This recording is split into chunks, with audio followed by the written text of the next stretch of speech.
Welcome back, everyone, to another episode. Today, we are speaking with Karen Ann Bulluck. Karen is the founder of Daring To Transcend and is a speaker, author, leadership advisor, coach for women. And she is inspiring executive women leaders to nurture a powerful and profound identity that accelerates their success and fulfillment. Karen, welcome to the show. Thank you so much, Enrique. I'm so happy to be here. And I'm happy to have you. Folks, we've been anticipating this particular episode as we cover Beyond the Bottom Line, Navigating Leadership with Purpose and Meaning. But before we get into that topic, Karen, tell us a little bit about you.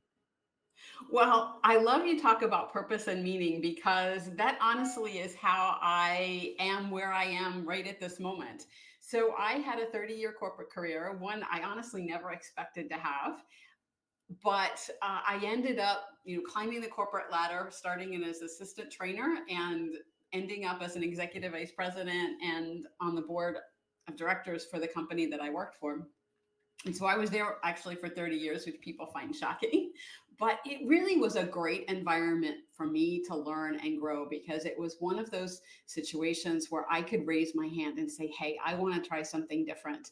And I was given the opportunity to do that. So I feel very, very blessed about that especially because I know that doesn't always happen in organizations. And secondly, I feel really lucky as a woman that I was able to raise my hands like that because I know a lot of women hesitate to do that. So it's something that I find really inspiring and exciting about my career. But I got to a point where I just started saying, is this all there is? Isn't there something more that I can do? Isn't there something more that's going to be more meaningful and fulfilling to me? And that's when I started my journey towards, okay, what do I really want to do? What is the next phase of my life? Because I don't believe that we have only one calling in life. I believe that we have different purposes for different stages of our lives. And I felt like I had gotten to the point where I was ready to embrace a different stage. So I went on a journey of self-discovery and learned that I really wanted to get back to my passion of writing. And I also wanted to be able to support women leaders who maybe were going through some of the same things that I was, as far as questioning, is this enough? Is this what I'm doing? I'm here for? Is this all there is?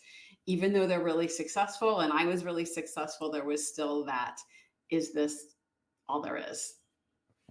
And I believe a lot of us in life get to that point, uh, typically with age, right? As you're Yes, getting older, yes, you're like, okay, this can't go on forever. Or right. is there something else that I'm wanting to do or haven't fulfilled? And so I love that because although it does sometimes come with age, it also comes with community, right? So Yeah. sometimes you're in a community and they have a lifespan.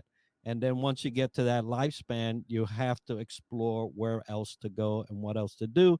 And so I'm glad you went on your own personal self discovery journey and it got you to where you are.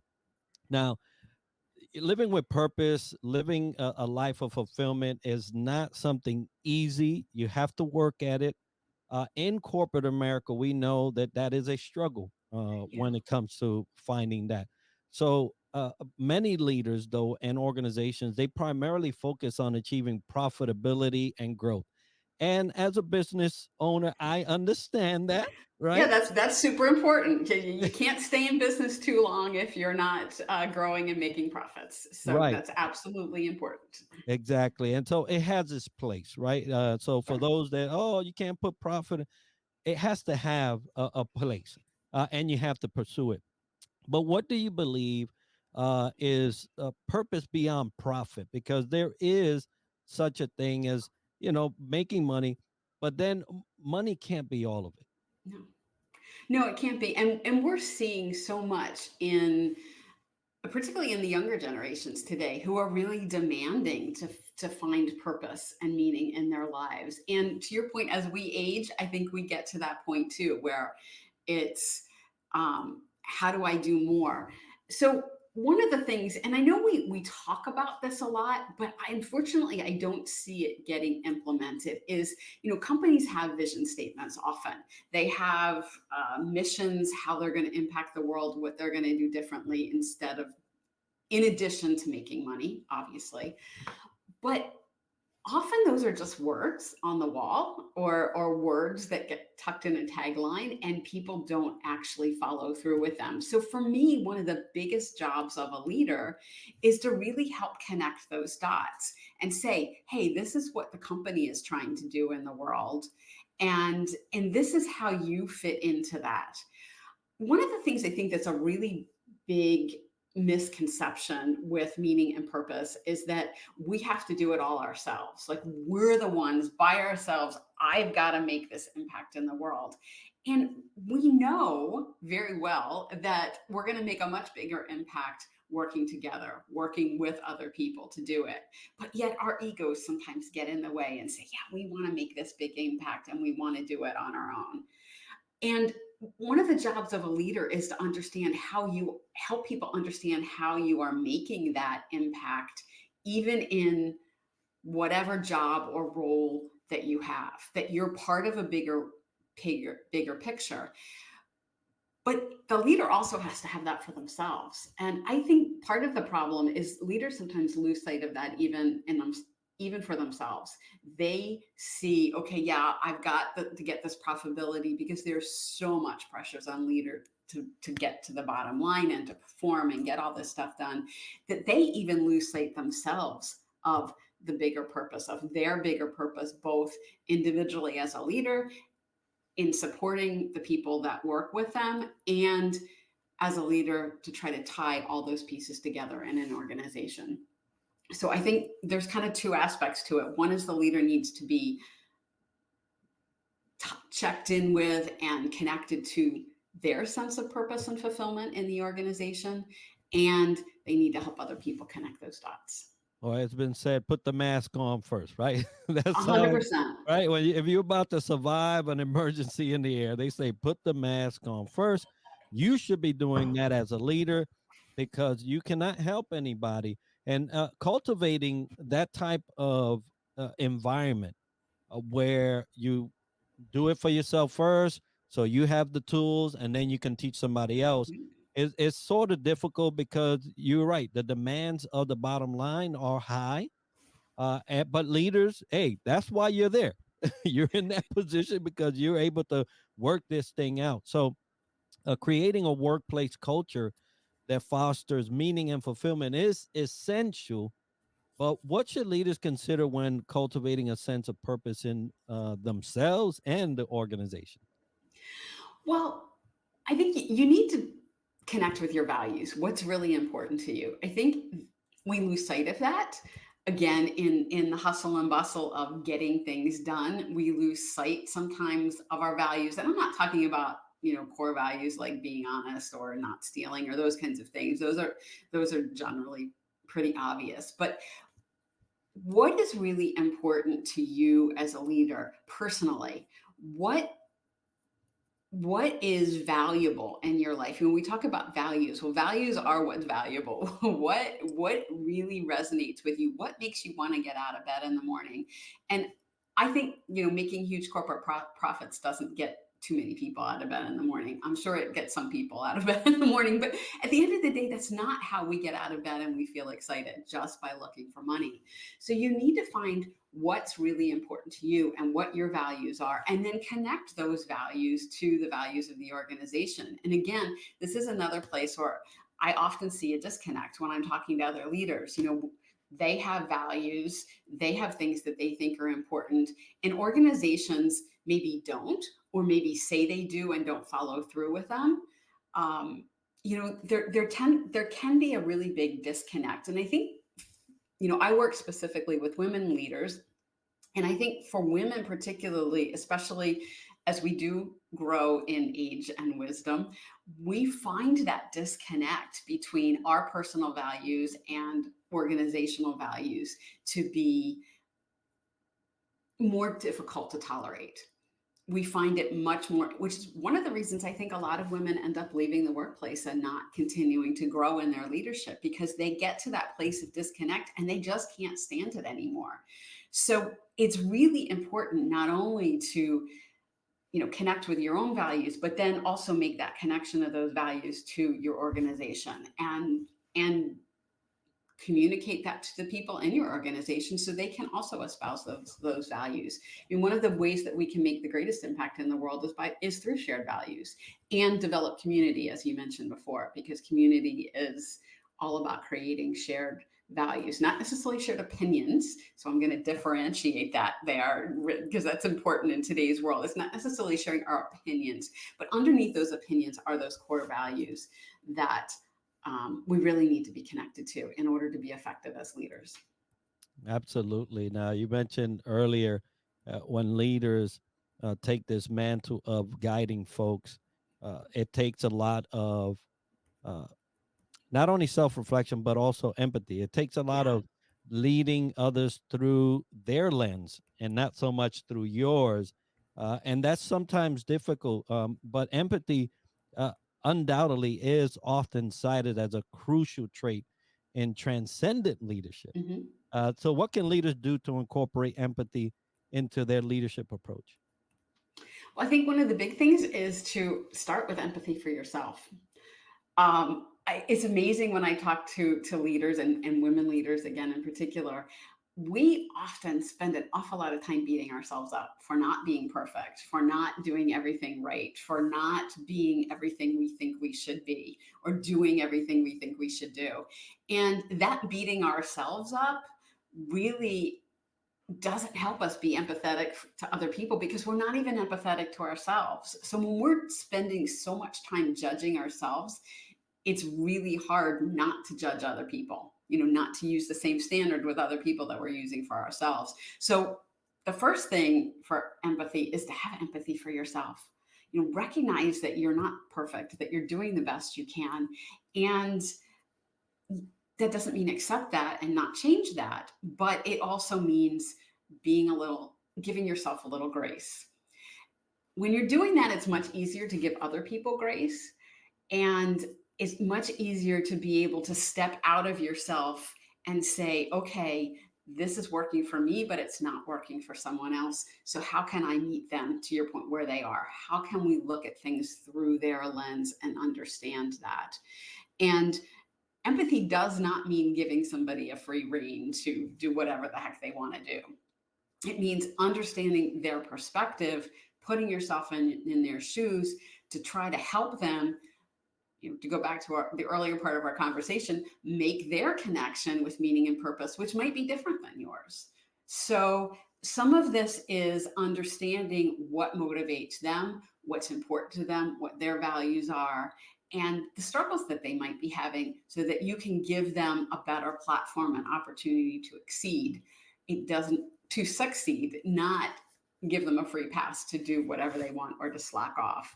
And I think sometimes that gets a little confusing, because sometimes we think empathy and compassion mean, really, you know, not setting boundaries with people, not setting accountability.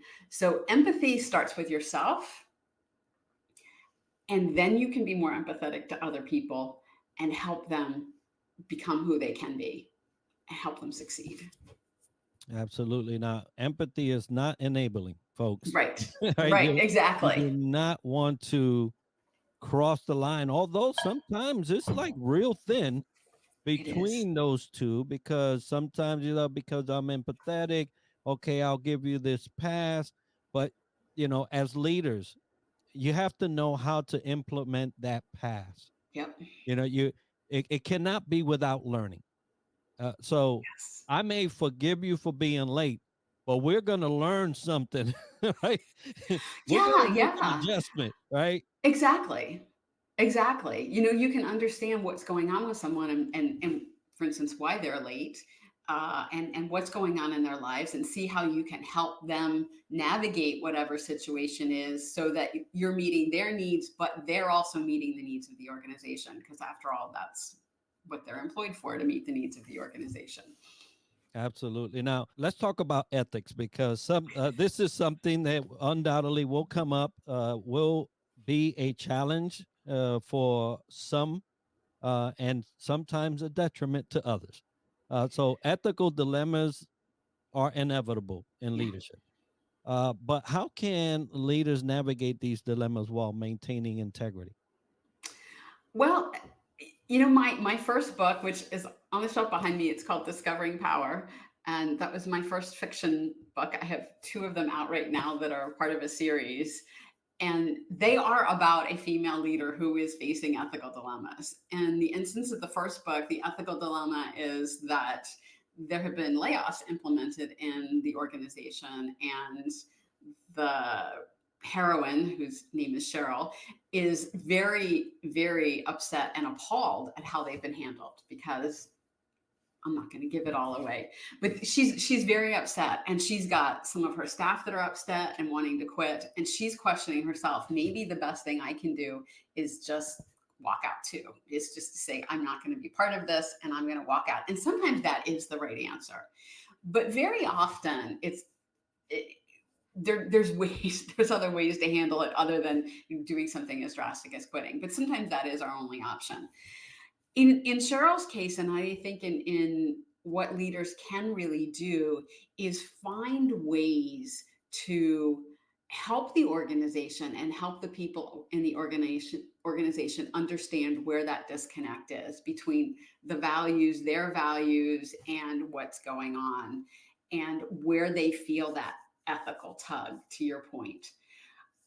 In Cheryl's case, she came up with some creative ways to address it and help the people in her organization. She also talked about with other people what her feelings were and how difficult it was to try to basically understand what the decision was in the organization, and also understand how best she could respond to it. I think with those are hard conversations to have, and we often feel like we can't have them because okay, somebody's made this decision and this is just the way it is and we have no impact on it. But we can have conversations about it without being accusatory, without being attacking, when we seek to understand, when we approach those dilemmas with curiosity and say, okay, what's really going on here? Why is this unethical behavior taking place? Why is it being tolerated? What's going on with it? And when we take, at least initially, a curious approach, it can often help us tap into that empathy we were talking about a few minutes ago and understand how best to navigate and change the landscape. When we just, cross our arms and say, well, this is wrong and I'm not putting up with it, um, sometimes that's the right answer, but more often than not, really digging in and trying to be super curious and understand what's going on is the best starting place. And I think Cheryl does that in the book a little bit, as well as being creative and going a little bit outside the box in solving the problem. Well, we will have the links to those books as part of the show notes so everybody can get a gander at those and look for yourself into this great story and novel.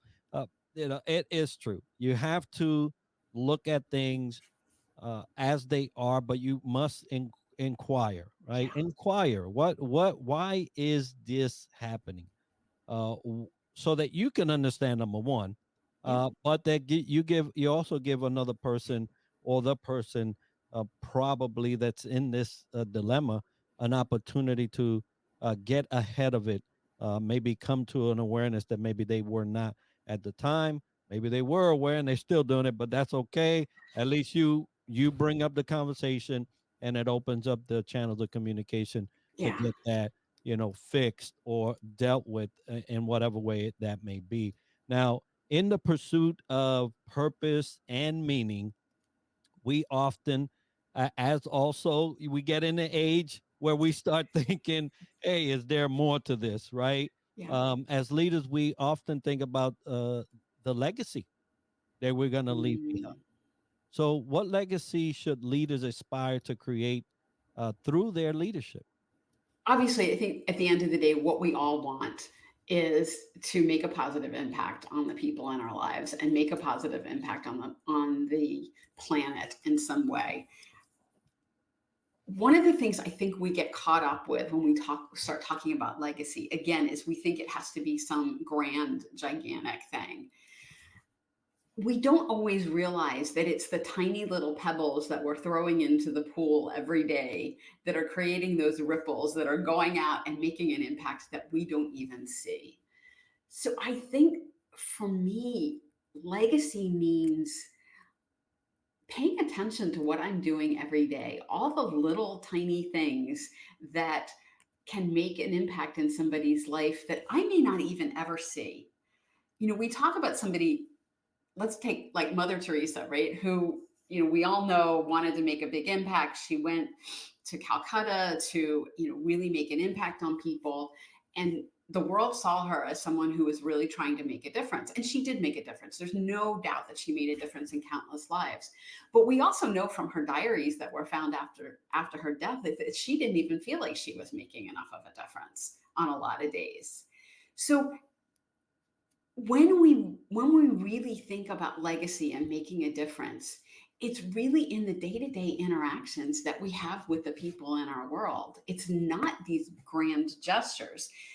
Yes, those are important. Yes, our causes are important. Yes, making, positive changes in the world is important. But our bigger legacy is really how we treat the people in our lives, how we support them, how we help them, and how we enable them, not then that's the wrong word, but how we empower them to make a difference in somebody else's lives. Right? It's creating that ripple effect that is really important about creating a legacy. And that's something I think it's so easy for us to lose sight of. And that's not something that's restricted to leadership. We all can do that every day. We all can pay attention to the little things we're doing that are that tiny pebble in the pond that ripple out, and we never see it hit the other shore. We never see what impact it's having, but it is. And we get to choose what those ripples are that actually create a real legacy. And that's so important, and I'm glad you brought up that visual of the pond and the ripples. You just cannot calculate what your one moment in time is doing throughout time.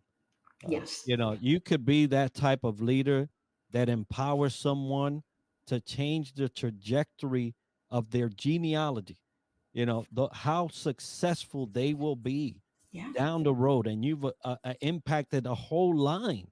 And so the same can be said about the negative impact, right? Absolutely. Absolutely. And I think that's what we don't pay attention to your Right. point. But the fact that if we can visualize this ripple is going out, it's intersecting and Yeah. change or with other people around in that pond. And so, as leaders, you have to be mindful that that is happening, Yeah. and hopefully, the profound impact that you have on them is positive, and you could go to sleep every night saying, "I did a good job." I often think about this myself, and I say, if a person can think of me or have my image in their head, will they be able to say, man, thank God I met that guy? Yeah. you know what a guy, that really impacted my life. I'm gonna listen to that, or I'm gonna consider that, what they spoke of, and I think I'm winning at that in that day. But most leaders would be. Karen, thank you so much for sharing that information. And organizational leadership is so broad, It's so you broad. could take a little. We could go on for a day talking about this, but I think that we covered some of the profound questions that leaders are looking for some advice in. But what do you have coming up, and how can the listener or the viewer get a hold of you? Well, the easiest way to find me is on LinkedIn. So it's just Karen Ann Bulluck. Uh, Make sure it's two U's and not a U and an O, which autocorrect likes to change that spelling, but it's Bulluck. You can find me on LinkedIn. You can also find me on my website, daringtotranscend.com. I have my own podcast, Daring to Transcend, where I talk with amazing women leaders who share their stories and their wisdom and you can find that on YouTube. And I'm also on Facebook and Instagram, so I'm easy to find.